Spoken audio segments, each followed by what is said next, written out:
Welcome to day 210 of TFIF 365. And I must admit, I'm processing a lot. I had another theme for the day. I'll just put that off for another day because I just wanted to be, practice being transparent, practice being authentic, and just sharing my truth. So a lot has happened in the U.S. in the last week. But one thing that has become crystal clear for me, in the same way it became crystal clear for me after George Floyd was killed, is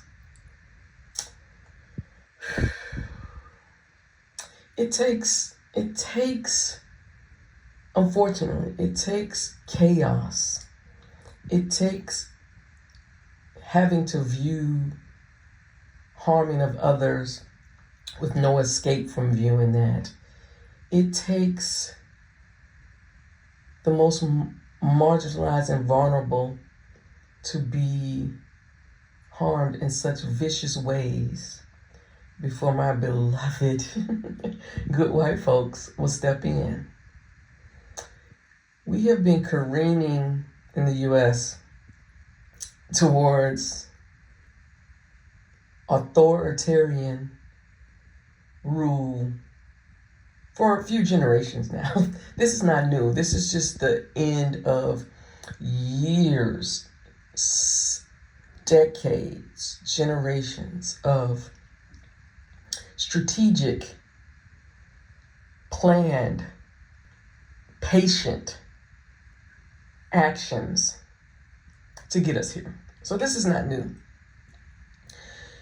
And what gets to me is that it always takes some calamity for good white folks to step in, while folks like me, who engage in liberation work every single day, who helped, let me be honest, I know I've helped many of those white women who were on that call, and many of the white men who will be on tomorrow's call.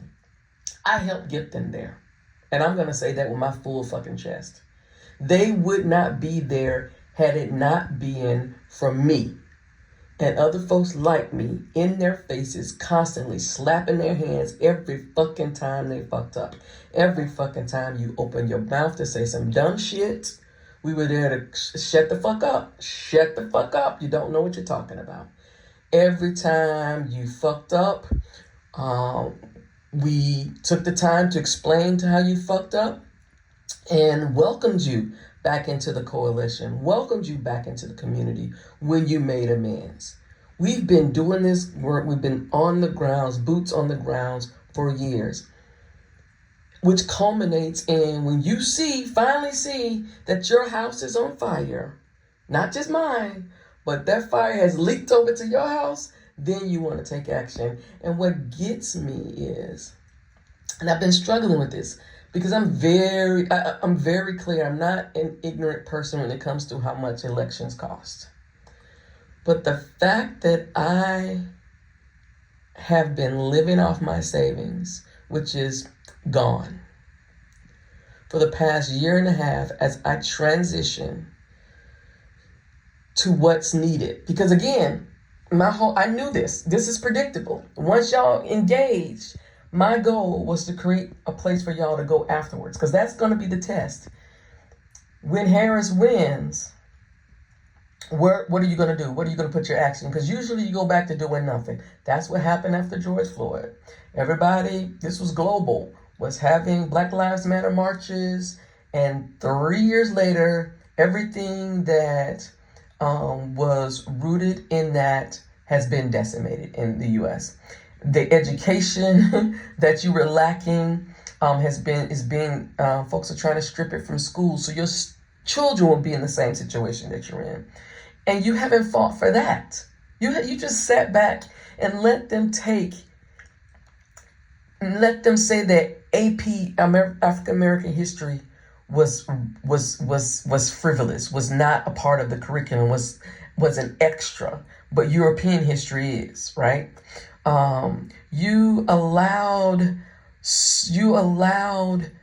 them to when they overturned affirmative action?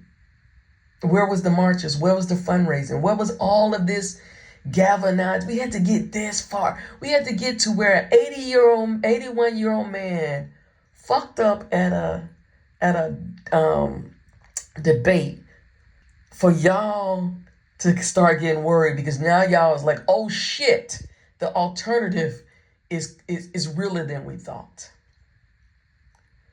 And the fact that y'all, this will be a $1 billion campaign. In the first week, I'm sure they raised over $500 million at this point. But where is the support for folks like me who helped you get there? You could be doing this work. You wouldn't be going into your pockets if it wasn't for folks like me who helped you get there. And so I'm sitting here today. I've had conversations. I'm trying to figure, do I need to file bankruptcy? What do I need to do to hang on to y'all catch that y'all can't do the next part by yourself? And it's tiring. And I used to think it was me, and that's why I'm telling this story, because I want particularly people who are also out there doing liberation work, particularly those people who are in vulnerable and marginalized communities, other people of color groups, LGBTQA plus groups, disabled individuals. Where is the support for the people who have been yelling at you to sit down, shut the fuck up, listen, so that you were ready for this moment? And this is an and, not an or. I understand that all this money is needed to make sure that folks can knock on the doors and do whatever they need to ensure that the U.S. does not lose its quote-unquote democracy. And I'll say quote-unquote democracy because, again, white folks are fighting for something that I've never experienced. I've never experienced a democracy in the U.S. As a black woman, never. Never. So I've been educating you for something I've never experienced. But that's what we do. That's what the most vulnerable do. We push y'all, and we don't even get to experience it. Or we haven't until this moment, because I believe that the shift is coming. But I just wanted to be honest with you, because I don't want to fake none of this shit. This liberation work is hard. It's spiritually hard. It's emotionally hard. And also, while I'm sitting up here trying to figure out how I'm going to pay my bills, I'm being called nigger left and right. I'm being attacked on social media like I've never been attacked this much ever in this week. This week has been awful.